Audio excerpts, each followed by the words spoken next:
Bonjour à toutes et à tous et bienvenue dans Smart Patrimoine. Smart Patrimoine, l'émission qui vous accompagne dans la gestion de vos finances personnelles, mais l'émission qui décrypte également avec vous les enjeux et les actualités du secteur de la gestion de patrimoine. Une émission que vous pouvez retrouver tous les jours sur Bismart for Change, sur les réseaux sociaux de Bismart for Change.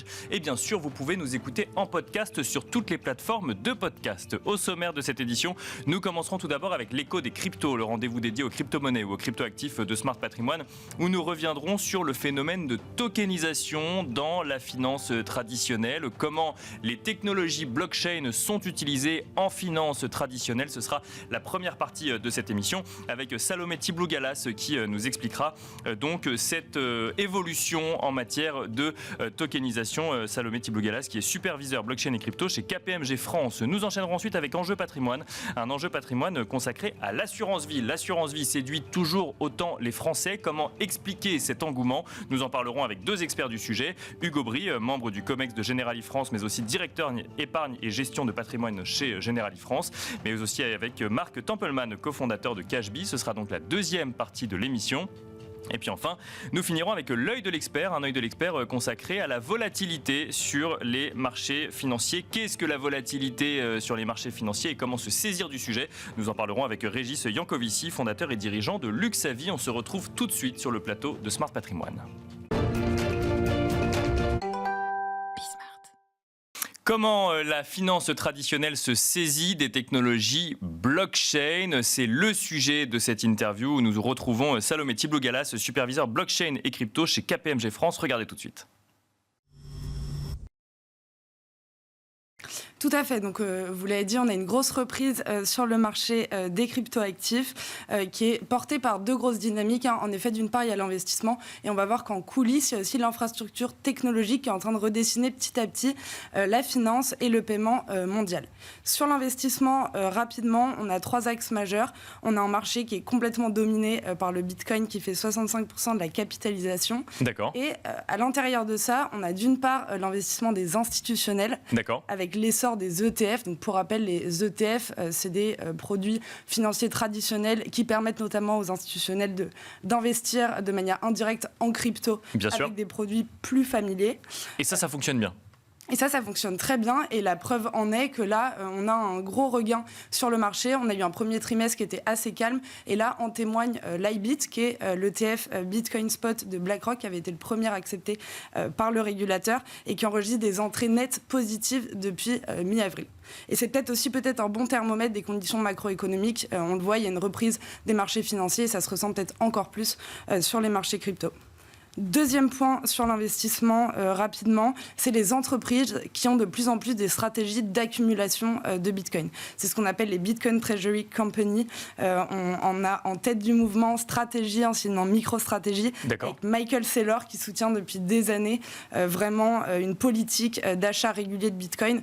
Le chiffre marquant, c'est qu'aujourd'hui, ils détiennent 2,6% de l'offre des 21 millions de Bitcoin qui seront émis à terme. Donc c'est assez énorme. On a aussi Metaplanet en Asie qui fait des annonces régulièrement, ou encore en France, on a The Blockchain Group qui permet à ses investisseurs de s'exposer au Bitcoin avec un effet de levier et sans liquidation possible. Et dernier point sur l'investissement, c'est le grand public cette fois-ci. On a de plus en plus de banques aussi qui commencent à proposer des services, notamment du fait que la réglementation se structure. En Europe, on a MiCA qui est certes strict mais assez clair. Et du coup, pour des acteurs déjà régulés comme les banques, eh bien, c'est peut-être plus facile de se mettre en conformité. On a Boursorama qui propose aujourd'hui un ETP Bitcoin, Bunk qui s'est allié à Kraken pour proposer aussi des services à ses clients, ou encore Revolut qui a annoncé des chiffres assez faramineux, et notamment grâce aux services crypto. Alors après cette introduction donc sur le sujet investissement, un mot maintenant de ce qu'on appelle la tokenisation, Salomé Tiblougalas. C'est l'utilisation des technologies propres à la blockchain ou propres aux crypto-actifs dans des usages ou dans des infrastructures de finances traditionnelles. On a un nombre d'annonces assez impressionnant depuis quelques semaines sur le sujet. Qu'est-ce qui se passe? Décryptez-nous ça, Salomé Tiblougalas. Eh bien, c'est exactement ça. Donc, en coulisses de tout ça, on a vraiment l'infrastructure technologique, donc la blockchain, qui est en train d'accélérer et petit à petit de s'intégrer dans tous les pans de la finance et du paiement traditionnel. Vous l'avez dit, la tokenisation, c'est l'idée d'attribuer à n'importe quel actif financier les caractéristiques des cryptos, donc qui sont programmables, transparents, plus auditables et surtout transférables 24 heures sur 24 et 7 jours sur 7. Et donc les stablecoins, qui sont globalement de la monnaie tokenisée, représentent un très gros intérêt pour les géants du paiement. On l'a dit, transférables 24 heures sur 24, 7 jours sur 7. Oui. Et donc tous quasiment investissent sur cette technologie, font des annonces. On a Visa, Bridge et Stripe qui proposent maintenant une API qui permet aux fintech d'émettre des cartes de paiement en stablecoin. Stripe qui a annoncé des comptes financiers en stablecoin. Mastercard qui accélère dans les partenariats avec les plateformes crypto. On a même Meta qui explore le fait d'intégrer des stablecoins à toutes ces plateformes. Et en termes de chiffres, ce qui est intéressant, c'est que les stablecoins ont dépassé les chiffres des réseaux Visa et Mastercard l'année dernière. D'accord. Et surtout, ils ont doublé en un an, là où peut-être Visa ou Mastercard ont déjà atteint leur rythme de croisière. Donc on peut s'attendre à... Donc avant même d'aller sur le sujet professionnel de la finance, les professionnels du paiement investissent massivement le stablecoin. Et alors la deuxième étape, c'est quand on gère des actifs financiers. Là pour le coup, la technologie blockchain semble intéresser les professionnels. Complètement. Là, donc, tout le monde s'intéresse à la tokenisation et peut-être le plus facile, c'était de tokeniser la monnaie et ensuite on va aller tokeniser d'autres actifs financiers. D'accord. Le deuxième pan de ça, c'est peut-être la tokenisation des fonds monétaires. Donc là aussi, on en parle énormément. La plupart des géants de la finance s'y intéressent. On a toujours BlackRock qui est en tête du mouvement avec son fonds Build. C'est 3 milliards aujourd'hui de dollars d'actifs sous gestion. Au global, c'est 7 milliards de dollars d'actifs sous gestion. On a Franklin Templeton, on a Spyco en Europe. On a des annonces tout le temps d'autres géants de la finance. On a Goldman Sachs qui viennent d'annoncer qu'ils veulent tokeniser des bons du Trésor américain. Et peut-être plus parlant encore comme citation, on a Larry Fink, qui est le PDG de BlackRock, qui est assez vocal ces derniers temps sur l'idée qu'à terme, tous les actifs financiers seront tokenisés. BlackRock qui était également en première ligne sur le sujet des ETF il y a quelques mois, qui du coup conserve sa stratégie et ses convictions sur ce sujet. Qu'est-ce qu'on en déduit à l'heure actuelle, Salomé Tiblou-Galas ? On peut en déduire qu'on est quand même à un tournant assez majeur dans l'écosystème crypto. D'une part, on a l'investissement qui est porté par les institutionnels avec les ETF, on l'a dit, les entreprises, les banques qui proposent des services au grand public. Et de l'autre côté, en coulisses, on a la technologie qui est vraiment en train d'optimiser tous les pans de la finance, du paiement, et peut-être que ce sera l'objet d'une prochaine chronique, mais il y a aussi un gros sujet de souveraineté, de la capacité des régulateurs aussi, notamment en Europe, à accompagner cette transformation. Justement, très rapidement sur le sujet, là on a cité énormément d'exemples américains. Est-ce que tout cela a été rendu possible peut-être par un changement de politique aux États-Unis, ou c'est simplement la maturité du marché qui explique ça ? Il y a aussi un changement de politique. On l'a dit, même en Europe, le fait qu'on a un cadre qui soit clair aujourd'hui. Peut-être que pour les acteurs régulés, c'est plus simple de se positionner. Aux États-Unis aussi, par exemple, on a eu des levées des restrictions sur les banques nationales qui peuvent maintenant proposer sans autorisation du régulateur des services crypto. Donc on va voir aussi les initiatives fleurir là-dessus. Voilà, donc c'était Salomé Tiblou-Galas, superviseur blockchain et crypto chez KPMG France, qui revenait sur le phénomène de tokenisation dans la finance traditionnelle, dans l'écho des cryptos. Et nous enchaînons à présent avec Enjeu Patrimoine, un enjeu patrimoine consacré à l'un des placements préférés des Françaises et des Français, l'assurance vie dont la collecte ne se dément pas mois après mois. Au premier trimestre 2025, la collecte donc en assurance vie atteignait presque 50 milliards d'euros, 49,8 milliards d'euros exactement, selon France Assureur, le meilleur trimestre jamais enregistré, ou en tout cas meilleur premier trimestre jamais enregistré. On va essayer de comprendre pourquoi l'assurance vie plaît toujours autant aux Françaises et aux Français. Et pour en parler, nous avons le plaisir d'avoir deux experts du sujet sur le plateau de Smart Patrimoine. On a le plaisir d'accueillir Hugo Bry tout d'abord. Bonjour Hugo Bry. Bonjour. Vous êtes membre du COMEX de Generali France, mais aussi directeur épargne et gestion de patrimoine donc chez Generali France. Et à vos côtés, on a le plaisir d'accueillir également Marc Tempelman. Bonjour Marc Tempelman. Bonjour Nicolas. Vous êtes cofondateur de Cashbee. Alors on va essayer de comprendre ensemble pourquoi l'assurance vie plaît autant. Et derrière cette question, on va essayer de comprendre aussi si on utilise toujours l'assurance vie de la même manière que l'idée qu'on pouvait en avoir il y a 10 ou 15 ans. Mais déjà, première question peut-être pour vous, Hugo Bry. Près de 50 milliards d'euros collectés sur le premier trimestre 2025, après une année 2024 où déjà on avait des records de collecte sur l'assurance vie. On a une assurance vie qui va de record en record. Comment comprendre un petit peu cette tendance en matière d'épargne pour les Français ? Alors, en introduction, vous avez dit l'un des placements préférés des Français, c'est le placement préféré des Français, c'est important. Et du reste, on le retrouve dans les chiffres. Effectivement, l'assurance vie vole de record en record, notamment sur la collecte brute, 153 milliards, 173 milliards.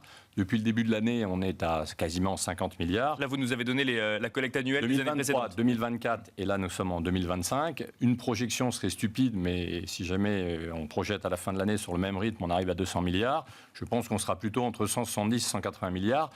À mon sens, il y a trois éléments qui expliquent ça. D'abord, l'environnement, quelque peu anxiogène. Et on sait que quand l'environnement est anxiogène, le taux d'épargne des Français bouge. Bien sûr. En l'occurrence, il est plutôt en hausse, il est plutôt assez élevé, au-dessus de 18%. On est un des pays en Europe qui a le taux d'épargne le plus important. Donc tout cet argent-là, il faut bien le placer quelque part. Voilà. Donc l'assurance vie est un des endroits où on place cet argent-là. Le deuxième point, c'est vous avez eu une évolution des taux assez majeure sur les dernières années. Pendant longtemps, pendant à peu près 1 ou 2 ans, on a eu des taux courts qui étaient très élevés. Et du coup, toute l'épargne, la partie épargne court terme bancaire était plus intéressante que ce qu'on trouvait dans l'épargne moyen-long terme de l'assurance. D'accord. Et donc, vous avez eu compte à terme, livret, enfin tous ces points-là. Donc là, il y a eu plutôt une sorte, pas d'éviction, mais il y a eu un rebalancement vers les bancaires, vers le bancaire. Sûr, ouais. Et puis, depuis 1 an, on a un rebalancement dans l'autre sens, puisque la courbe des taux s'est remise avec le court plus bas que le long. Et donc, du coup, on voit bien que ça repart vers l'assurance vie. Et puis, dernier point, à mon avis, un des points les plus importants, et ce, indépendamment du sujet fiscal, puisqu'il y a toujours un sujet fiscal, le point le plus important, c'est que l'assurance vie a su se réinventer. Et aujourd'hui, à mon avis, est un produit extrêmement moderne dans lequel on peut faire pas mal de choses, voire la quasi-totalité de ce dont on a besoin pour gérer son patrimoine à moyen long terme. C'est un produit moderne qui, aujourd'hui, à mon avis, est un des produits les plus aboutis du marché. Avec notamment, effectivement, les évolutions qu'on a pu voir sur l'assurance vie avec la loi Pacte ou plus récemment avec la loi Industrie Verte. Marc Tempelman, en préparant cette émission, je me posais une question. L'assurance vie a-t-elle en France des concurrents en matière de produits d'épargne où finalement les produits sont tellement différents qu'il est difficile d'avoir un produit qui est en concurrence à un autre, ou plutôt on parle de produits ou de véhicules d'investissement plutôt. Alors je dirais d'abord qu'en France, on a l'avantage d'avoir une complémentarité de produits d'épargne qui distingue très bien entre ce qui est utile et pertinent pour l'épargne court terme ou l'épargne dite de précaution et l'épargne à moyen long terme, voire l'épargne pour la retraite. Et donc dans l'ordre, je dirais qu'il y a effectivement les fameux livrets bancaires, qu'ils soient réglementés ou non, qui sont aujourd'hui un peu moins attractifs, comme vient de le souligner Hugues. L'épargne moyen long terme ou l'assurance vie, franchement, est un outil extrêmement pertinent. Et puis le PER, qui est plus récent, mais qui est vraiment là pour booster l'épargne qu'on veut mettre de côté pour le très très long terme et donc pour sa retraite. Je reviendrai sur le point de la modernité parce qu'il me semble le plus pertinent des 3 arguments qu'a avancé Hugues. Je pense que franchement, au-delà du fait que l'instrument assurantiel est devenu extrêmement moderne, c'est aussi grâce à la contribution, et je prêche un peu pour ma paroisse, c'est évident, d'un certain nombre de fintech, d'un certain nombre de plateformes qui ont mis la technologie à la disposition des épargnants pour pouvoir accéder à des solutions d'épargne de façon extrêmement simple, extrêmement pertinente. Je crois qu'il est inimaginable, il y a 5-10 ans, de pouvoir tout faire en termes administratifs via une surface grande comme celle-ci. Or, aujourd'hui, c'est un usage qui est devenu extrêmement commun. Quand on dit moderne, ça veut dire quoi? Ça veut dire dans la gestion de son contrat d'assurance vie ou dans ce qu'on peut mettre dedans parce qu'avant on ne pouvait pas forcément mettre de private equity ou autre? Alors, je dirais les deux, mon colonel. Premièrement, l'expérience utilisateur, l'expérience de l'investisseur, de l'épargnant est devenue beaucoup plus fluide. On peut accéder à énormément de produits grâce, encore une fois, à la technologie à distance, que ce soit via son desktop ou encore via son smartphone. Les choix des produits peuvent se faire de façon beaucoup plus simple. L'éducation financière se fait là aussi de façon beaucoup plus démocratisée. Et en même temps, il y a une révolution côté producteur, enfin côté de l'assureur qui fournit ces produits-là pour les rendre plus accessibles. Je parle de montants minimum qui sont très bas. Je parle d'un choix qui est beaucoup plus vaste. Vous avez parlé de private equity, mais je pourrais parler d'infrastructures ou d'autres classes d'actifs hors matières premières que des assureurs comme Generali, qui est notre partenaire, mettent très bien en avant. Mais justement, Hugues Aubry, c'est la question qu'on pourrait se poser. C'est-à-dire que si on parlait d'assurance vie il y a 20 ans, on avait un peu cette idée que l'assurance vie, c'était du fonds en euros, des unités de compte. Les unités de compte, c'était des investissements en actions sur les marchés financiers et plutôt marchés financiers français, avec une allocation 60-40, 60% fonds euros et 40% unités de compte pour aller dynamiser. Aujourd'hui, en 2025, quand on parle d'un contrat d'assurance vie, est-ce qu'on met toujours la même chose au sein de ce contrat d'assurance vie avec les différentes évolutions qu'on a mentionnées? Alors j'aurais tendance à dire oui et non. Vous mettez toujours de l'euro et des unités de compte, mais dans des proportions qui sont différentes. Et sur les unités de compte, comme le rappelait Marc, la palette s'est singulièrement élargie. Alors, elle s'est singulièrement élargie parce que vous pouvez retrouver dedans, notamment grâce à la loi PAC, de l'actif réel. Vous avez bien entendu les unités de compte traditionnelles. Vous avez aussi un petit dernier qu'on ne cite pas souvent, mais les fonds croissance. Le fonds croissance qui est un fonds à la croisée de l'unité de compte et du fonds euro. Bien sûr. Vous pouvez mettre des titres vifs. Voilà. Donc, la palette est très large. Quand on regarde ensuite la balance entre l'euro et les unités de compte, j'ai en tête une statistique, il y a 10 ans à peu près, vous aviez dans la collecte 16% d'unités de compte. Vous en avez presque 38, 40 aujourd'hui. D'accord. Donc ça a bien changé en termes de part euro-UC. Et si ça a changé dans la collecte brute, ça a changé aussi dans le stock. Et ça, c'est à la croisée à la fois de la modernité, c'est aussi parce qu'à un moment, le fonds euro, comme on l'a rappelé chez Generali, a un peu pâli avec les taux bas, et donc du coup, il a fallu apporter d'autres solutions, et c'est là où la palette et l'évolution du Code des assurances notamment nous a permis d'ouvrir de nouvelles possibilités. C'est pas parce que les épargnants cherchaient des placements plus risqués ou plus dynamiques, mais c'est parce que le contexte économique justifiait d'aller un peu plus sur les unités de compte que sur les fonds euros à une certaine période, c'est ça? Je ne pense pas que c'est parce que les épargnants cherchaient à avoir plus de risques, parce que quand on regarde un tout petit peu ce qu'on retrouve dans les contrats aujourd'hui, vous avez en général les contrats, c'est plutôt des sujets, l'orientation est plutôt assez équilibrée. Donc si on met l'euro d'un côté, sur les unités de compte, on va chercher des produits avec des volatilités plus faibles, plus ramassées. C'est pour ça que du coup les actifs réels, tout à l'heure Marc citait l'infra, le private equity, mais c'est des actifs qui ont une volatilité qui est plus faible. Et puis vous avez, je le disais tout à l'heure, des fonds de croissance. Donc c'est un panachage qui permet quelque part au contraire d'écraser un peu le risque, d'écraser un peu la volatilité pour que le contrat, qui est plutôt un outil de moyen long terme, puisse capitaliser dans le temps. Marc Tempelman, on l'a dit, c'est du moyen-long terme. On pourrait imaginer que le moyen-long terme, on investisse et on le laisse vivre. Et en même temps, vous nous avez mentionné la modernité, le fait de pouvoir le faire directement depuis son téléphone, ce qui participe peut-être aussi du fait qu'on continue à regarder son contrat d'assurance vie. Est-ce que le comportement des investisseurs aujourd'hui ou des épargnants est plus dynamique, pas forcément dans le choix des produits, mais dans le nombre de mouvements qu'on peut faire sur un mois ou une année, par exemple? Alors, probablement à la marge, mais je dirais d'abord que ce n'est pas nécessairement le meilleur conseil que de dire à un épargnant, écoutez, au gré du sentiment que vous pouvez avoir sur la tendance de marché, ne cessez de faire des changements, parce que qui dit changement, dit frais transactionnels, même si les frais ont été ramenés là aussi et la tendance reste baissière, ce qui augmente sans doute l'attrait de l'assurance vie, c'est pas le meilleur conseil à donner. Encore une fois, ça reste un produit sur lequel l'investissement à moyen et long terme doit être pris en considération. Avec une thématique d'investissement et des convictions d'investissement. Et en tenant compte de son horizon de placement. C'est-à-dire qu'une personne qui a 20 ans pourrait se dire, si j'investis sur 20-30 ans, je peux prendre probablement un peu plus de risques qu'une personne qui se rapproche de la retraite, pour prendre un exemple très concret. Néanmoins, c'est vrai que la technologie, encore une fois, permet de faire des changements beaucoup plus rapides avec des assureurs qui, de leur côté, sont aussi beaucoup plus réactifs. Donc vous pouvez, quand vous sentez ou quand vous changez de conviction ou quand vous avez un point de vue particulier, vous pouvez changer beaucoup plus rapidement, beaucoup plus facilement. Ça se fait en quelques clics. Et encore une fois, avec des frais bien plus bas qu'auparavant. Chez Cashby, les frais d'arbitrage sont de 0. Mais parce qu'en fait, on parle de changer, mais on peut aussi élargir tout simplement. C'est-à-dire, on n'est pas obligé d'arrêter d'investir sur les fonds euros ou les marchés financiers, mais on peut aller aussi sur, par exemple, des produits structurés. C'est possible, ça, sur une assurance vie, des produits structurés? Alors ça, c'est tout à fait possible. On en fait beaucoup, toujours avec notre partenaire. Et vous avez absolument raison. La diversification, au contraire, ça, c'est un conseil que je préconise et que je pousse, que nous poussons, je crois tous, notamment pour des investisseurs qui sont relativement néophytes ou qui ont peu de temps à consacrer à cette activité. Avoir des investissements très concentrés, c'est quelque chose qui peut être fait, mais je réserverai cette approche, cette stratégie à des gens qui s'y connaissent vraiment et qui ont du temps à y consacrer.